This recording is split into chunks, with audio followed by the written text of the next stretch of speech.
everyone out there in the Intentional Advisor community.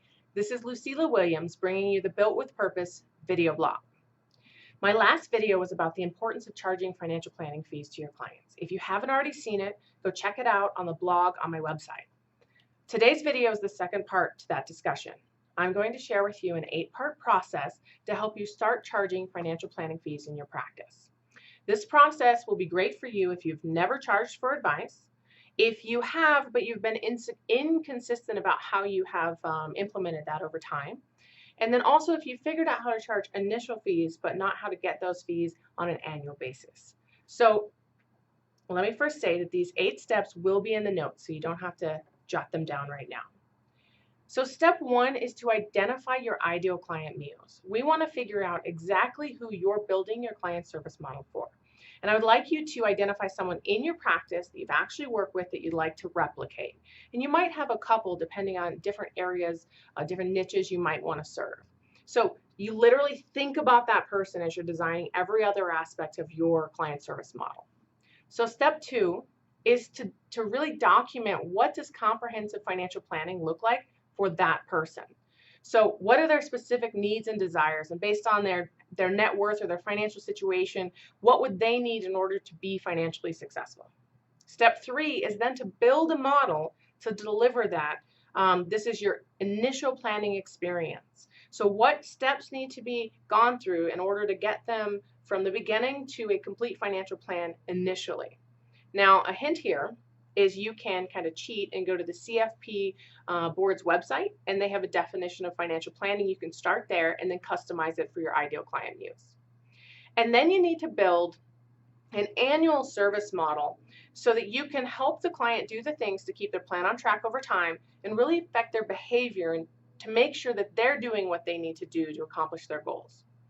Step 5 is to find a fair pricing model. So I don't really care what it is that you charge or how you calculate it. There are a couple different ways. You could do a flat fee, you could do a percentage of net worth or liquid assets, just as long as you're consistent about how you apply it across your practice. Additionally, you can always raise it or lower it based on the complexity of the client if they truly require more or less work than your average client. So once you have those components, the client service model for the initial planning experience, the annual client service model, and the fair pricing method, you then want to create one document that expresses or kind of describes how a client would work with you if they hire you. You want to create a marketing piece around that client service model. So then you build an initial client experience, and I need to do an entire video about this, but the bottom line is you need to have an initial interview that is emotionally compelling, explores your client's fears, values, and goals, and documents their current financial situation. And then you go, and step 8 is to deliver that experience to absolutely everyone you can. Now, realizing not everybody's going to be a good fit for your practice. So when they are, you put that one-page marketing piece in front of them, and you explain to them what you will be doing if they hire you on the initial planning cycle and then on an annual basis. And then you let them know based on your fair pricing method how much it's going to cost if they hire you, and ask them if they want to hire you. It's really just that simple. This process is about transforming a very intangible concept into the tangible that the client can understand. When you explain what you do through the lens of their values and their needs, and you offer a fair and logical fee structure, it just makes sense for them to hire you, to help them overcome their challenges and accomplish their goals.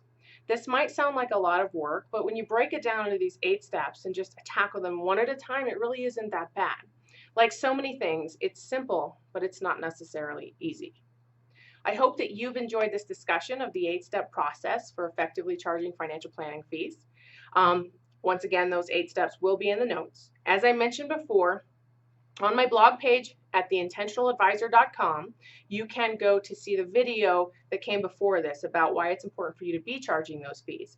And that video is titled, Why Your Clients Can't Afford Your Free Financial Planning. If you found this valuable, I hope that you'll share it with your advisor friends, encourage them to join the newsletter, check out the blog. If you have any questions or feedback, you can always reach me at connect@theintentionaladvisor.com. That's connect@theintentionaladvisor.com. Thank you for joining me today, and remember, that at the Intentional Advisor, we help you build your practice with purpose.